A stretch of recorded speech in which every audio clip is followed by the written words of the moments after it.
नमस्कार मित्रांनो, MIDC 10/8/2025 second shift 12 ते 3 म्हणजेच 1 ते 3 ही जी काही होती सिव्हिल इंजिनिअरिंगची असिस्टंट इंजिनिअर त्याच्यामध्ये GS-GKचे कोणते क्वेश्चन आले ते 10 क्वेश्चन मी तुम्हाला सांगतो. मी क्वेश्चन ते लिहून काढलेले आहेत.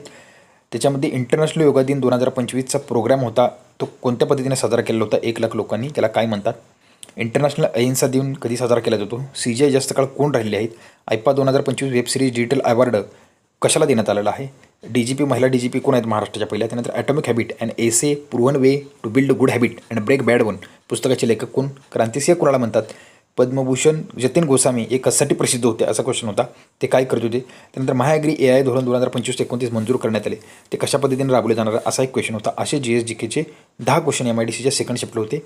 ज्यांचा अभ्यास झाला त्यांना ते सोपे जाणार, काही जणांना ते अवघड देखील जाणार आहे. तर अशा पद्धतीने हे MIDCचे क्वेश्चन होते GS-GK ते. मित्रांनो, IBPSसाठी माझ्या चॅनलला लाईक करा, सबस्क्राईब करा आणि शेअर करा. धन्यवाद.